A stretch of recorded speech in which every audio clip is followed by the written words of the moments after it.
ನಮಸ್ಕಾರ, ನೀವು ನೋಡ್ತಾ ಇದ್ದೀರಾ ನ್ಯೂಸ್ ಫಸ್ಟ್. ನಾನು ವಿದ್ಯೇಶ್ರೀ. ಈ ಕ್ಷಣದ ಪ್ರಮುಖ ಸುದ್ದಿಗಳನ್ನು ನೋಡ್ತಾ ಹೋಗೋಣ. ಅದಕ್ಕೂ ಮೊದಲು ಹೆಡ್ಲೈನ್ಸ್. ವಿಧಾನಸೌಧ ಅಂಗಳದಲ್ಲಿ ಹಾಲಿ ವರ್ಸಸ್ ಮಾಜಿ ಸ್ಪೀಕರ್ ಜಟಾಪಟಿ. ಯುಟಿ ಖಾದರ್ ವಿರುದ್ಧ ಆರೋಪಕ್ಕೆ ಕೌಂಟರ್ ಕೊಡೋಕೆ ಸರ್ಕಾರದ ಸಿದ್ಧತೆ. ವಿಶ್ವೇಶ್ವರ ಹೆಗಡೆ ಕಾಗೇರಿ ಅವಧಿಯ ಫೈಲ್ಸ್ ಹೊರಗೆಳೆಯೋಕೆ ಮುಂದಾದ ಸರ್ಕಾರ.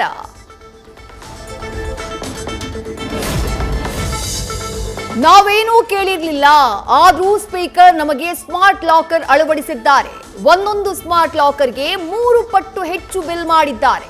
ಬಿಜೆಪಿ ಶಾಸಕ ಸಿಮೆಂಟ್ ಮಂಜು ಕೂಡ ಇವತ್ತು ಆರೋಪ. ಕರ್ನಾಟಕ ಪ್ರವಾಸೋದ್ಯಮ ನಿಗಮದಿಂದ ಕೇರಳ ಪ್ರವಾಸಿ ತಾಣದ ಪ್ರಚಾರ. ವಯನಾಡಿನ ಬಗ್ಗೆ ಪೋಸ್ಟ್ ಮಾಡಿದ್ದಕ್ಕೆ ಕನ್ನಡಿಗರ ಆಕ್ರೋಶ. ಕರ್ನಾಟಕದಲ್ಲಿರುವ ಪ್ರವಾಸಿ ತಾಣಗಳು ಕಾಣಲಿಲ್ವಾ? ಸರ್ಕಾರದ ವಿರುದ್ಧ ಜನ ಕೆಂಡಾಮಂಡಲ. 34 ವರ್ಷದ ಮಗಳು ಸಾವನ್ನಪ್ಪಿದ್ರೆ ನಂತರ ಎಲ್ಲ ಪ್ರಕ್ರಿಯೆಯಲ್ಲೂ ಲಂಚಕ್ಕೆ ಬೇಡಿಕೆ. ಎಫ್ಐಆರ್, ಆಂಬ್ಯುಲೆನ್ಸ್, ಶವ ಪರೀಕ್ಷೆಯ ವರದಿ, ಸ್ಮಶಾನದಲ್ಲೂ ಹಣಕ್ಕೆ ಬೇಡಿಕೆ. ನಿವೃತ್ತ ಸಿಎಫ್ಒ ಶಿವಕುಮಾರ್ರಿಂದ ಗಂಭೀರ ಆರೋಪ. ಲಿಂಕ್ಡ್ಇನ್ನಲ್ಲಿ ಹಾಕಿರುವಂತಹ ಪೋಸ್ಟ್ ವೈರಲ್.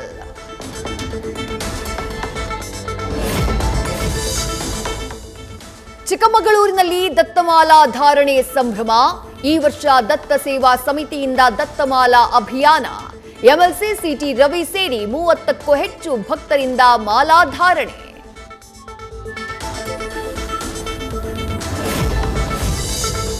ನಾಯಕತ್ವ ಬದಲಾವಣೆಯ ಮೇಲೆ ನಮ್ಮ ಸಚಿವ ಸ್ಥಾನ ಇರುತ್ತೋ ಇಲ್ವಾ? ಯಾವ ಹೈಕಮಾಂಡ್ ನಾಯಕರನ್ನ ಭೇಟಿಯಾದ್ರೆ ತಮಗ್ ಲಾಭ ಅನ್ನೋ ಲೆಕ್ಕಾಚಾರ. ನವೆಂಬರ್ ಕ್ರಾಂತಿಯ ಚರ್ಚೆ. ಸಿಎಂ ಡಿಸಿಎಂ ರಿಂದ ಅಂತರ ಕಾಯ್ದುಕೊಂಡ ಕೆಲ ಸಚಿವರು. ಕಾಂಗ್ರೆಸ್ನಲ್ಲಿ ಅತಿ ಹೆಚ್ಚು 34 ಲಿಂಗಾಯತ ಶಾಸಕರಿದ್ದಾರೆ. ಸಿಎಂ ಬದಲಾವಣೆಯಾದ್ರೆ ಲಿಂಗಾಯತ ಸಮುದಾಯಕ್ಕೆ ಡಿಸಿಎಂ ಪಟ್ಟ. ಸಚಿವ ಎಸ್ಎಸ್ ಮಲ್ಲಿಕಾರ್ಜುನ್ಗೆ ಉಪಮುಖ್ಯಮಂತ್ರಿ ಸ್ಥಾನ ಕೊಡಬೇಕು ಅಂತ ಬೆಂಬಲಿಗರ ಒತ್ತಾಯ. ಚಿತ್ತಾಪುರದಲ್ಲಿ ಆರ್ಎಸ್ಎಸ್ ಪಥ ಸಂಚಲನ ಜಟಾಪಟಿ. ಇವತ್ತು ಶಾಂತಿ ಸಭೆ ವರದಿಯನ್ನ ಕಲಬುರಗಿ ಹೈಕೋರ್ಟ್ ಪೀಠಕ್ಕೆ ಸಲ್ಲಿಸಲಿರುವ ಜಿಲ್ಲಾಡಳಿತ. ಏಕಸದಸ್ಯ ಪೀಠದಲ್ಲಿ ನಡೆಯಲಿದೆ ಅರ್ಜಿಯ ವಿಚಾರಣೆ. ಕೋಟ್ಯಂತರ ರೂಪಾಯಿ ಕಾಮಗಾರಿ ಮಾಡಿಸಿಕೊಂಡು ಹಣ ಕೊಡದ ಆರೋಪ. ಲಿಂಗಸಗೂರು ಬಿಜೆಪಿ ಶಾಸಕ ಮಾನಪ್ಪ ವಜ್ಜಲ್ ಕಚೇರಿ ಮುಂದೆ ಉಪ ಗುತ್ತಿಗೆದಾರರ ಪ್ರತಿಭಟನೆ. ನಾರಾಯಣಪುರ ಬಲದಂಡೆ ನವೀಕರಣ ಕೆಲಸ ಮುಗಿದು ವರ್ಷವಾದರೂ ಹಣ ಕೊಟ್ಟಿಲ್ಲ ಅಂತ ಆಕ್ರೋಶ.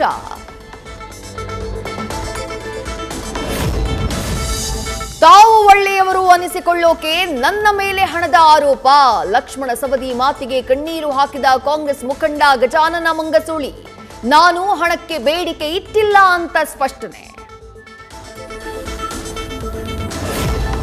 ಕೆಎಂಎಫ್ ಅಧ್ಯಕ್ಷ ಸ್ಥಾನದ ಮೇಲೆ ಶಾಸಕ ರಾಘವೇಂದ್ರ ಹಿಟ್ನಾಳ್ ಕಣ್ಣು. ಡಿಕೆ ಸುರೇಶ್ಗೆ ಟಕ್ಕರ್ ಕೊಡೋಕೆ ಪ್ಲಾನ್. ಸಿಎಂ ಆಪ್ತ ಬಳಗದಲ್ಲಿರುವ ಹಿಟ್ನಾಳ್ ನಡೆ ಮೇಲೆ ಎಲ್ಲರ ಚಿತ್ತ.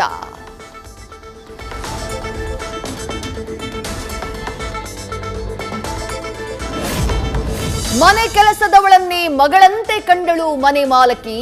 5 ಕೋಟಿ ನಿವಾಸ. ಆಕೆ ಹೆಸರಿಗೆ ವೆಲ್ ಮಾಡಿದ್ದ ಓನರ್ ಆಶಾ. ಆನ್ಲೈನ್ ಬೆಟ್ಟಿಂಗ್ ಹುಚ್ಚಿಗೆ ಅನ್ನ ಹಾಕಿದ ಮನೆಗೆ ಕನ್ನ ಹಾಕಿದ ಮಂಗಳ. ಮನೆಯಲ್ಲಿದ್ದ ಚಿನ್ನ ಕದ್ದು ಈಗ ಜೈಲು ಪಾಲು.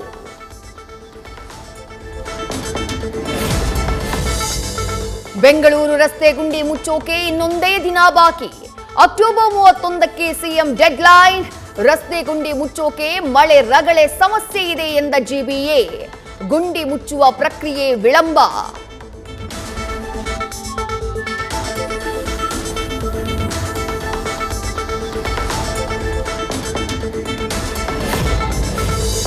ವಿದೇಶದಲ್ಲಿ ಉದ್ಯೋಗ ಕೊಡಿಸುವುದಾಗಿ ವಂಚನೆ. ಸುಮಾರು 1 ಕೋಟಿ ಹಣ ಪಡೆದು ಕೆಲಸ ಕೊಡಿಸದೆ ಯಾಮಾರಿಸ್ತಾ ಇದ್ದ ಜೋಡಿಯ ಬಂಧನ. 24 ಪಾಸ್ಪೋರ್ಟ್, 4.3 ಲಕ್ಷ ಹಣ, 43 ಗ್ರಾಂ ಚಿನ್ನ. ಮಂಗಳೂರಿನ ಕಾವೂರು ಪೊಲೀಸರ ವಶಕ್ಕೆ.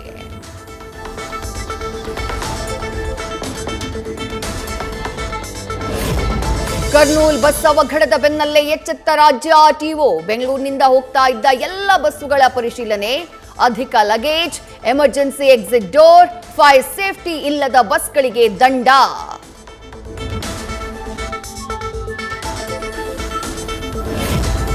ಏಷ್ಯಾದ ದೊಡ್ಡ ಎಪಿಎಂಸಿಯಲ್ಲಿ ನಡೀತಾ ಇದೆ ದೊಡ್ಡ ದಂಧೆ. ಹುಬ್ಬಳ್ಳಿ ಎಪಿಎಂಸಿ ರಸ್ತೆಯನ್ನೇ ಬಾಡಿಗೆಗೆ ಬಿಟ್ಟ ವ್ಯಾಪಾರಿಗಳು ತಮ್ಮ ತರಕಾರಿ ಅಂಗಡಿ ಎದುರಿನ ರಸ್ತೆಯೇ ಬಾಡಿಗೆಗೆ. ತಿಂಗಳಿಗೆ 20 ರಿಂದ 40 ಸಾವಿರ ರೆಂಟ್. ಹಳೆಬೀಡು ಬಳಿ ಬಿದರಿ ಕೆರೆ ಒತ್ತುವರಿ ಬಗ್ಗೆ ಕಳೆದ ಜೂನ್ನಲ್ಲಿ ವರದಿ. ನ್ಯೂಸ್ ಫಸ್ಟ್ ಸುದ್ದಿ ಬೆತ್ತರದಿಂದ ಎಚ್ಚೆತ್ತು ಒತ್ತುವರಿ ತೆರವುಗೊಳಿಸಿದ್ದ ಜಿಲ್ಲಾಡಳಿತ ಈಗ ಕೆರೆ ಕೋಡಿ ಬಿದ್ದು ಸುತ್ತಮುತ್ತಲ ಗ್ರಾಮಸ್ಥರು ರೈತರ ಮೊಗದಲ್ಲಿ ಮಂದಹಾಸ. ಮೊಂಥಾ ಅಬ್ಬರದಿಂದ ಆಂಧ್ರದಲ್ಲಿ 1,424 ಕೋಟಿ ರೂಪಾಯಿ ನಷ್ಟ. 2,294 ಕಿಲೋಮೀಟರ್ನಷ್ಟು ರಸ್ತೆಗಳು, 14 ಸೇತುವೆಗಳಿಗೆ ಹಾನಿ, 380 ಮರಗಳು, 70 ವಿದ್ಯುತ್ ಕಂಬಗಳು ಬುಡಮೇಲು. ಒಡಿಶಾದ ಕರಾವಳಿ ಮತ್ತು ದಕ್ಷಿಣ ಜಿಲ್ಲೆಗಳಲ್ಲಿ ಮೊಂಥಾ ಚಂಡಮಾರುತ ಎಫೆಕ್ಟ್. ಭೂಕುಸಿತ ಉಂಟಾಗಿ ಮನೆಗಳಿಗೆ ಹಾನಿ, ಮಣ್ಣಿನ ಗೋಡೆ ಕುಸಿದು ಓರ್ವ ವ್ಯಕ್ತಿಗೆ ಗಾಯ. ಮೊಂಥಾ ಚಂಡಮಾರುತದ ಪ್ರಭಾವ. ಉತ್ತರ ಕನ್ನಡ ಜಿಲ್ಲೆಯಲ್ಲಿ ಪ್ರವಾಸೋದ್ಯಮ ಚಟುವಟಿಕೆಗಳು ಸ್ಥಗಿತ, ಮೀನುಗಾರಿಕೆಗೆ ನಿರ್ಬಂಧ. 3-4 ದಿನಗಳ ಕಾಲ ಇದೇ ವಾತಾವರಣ.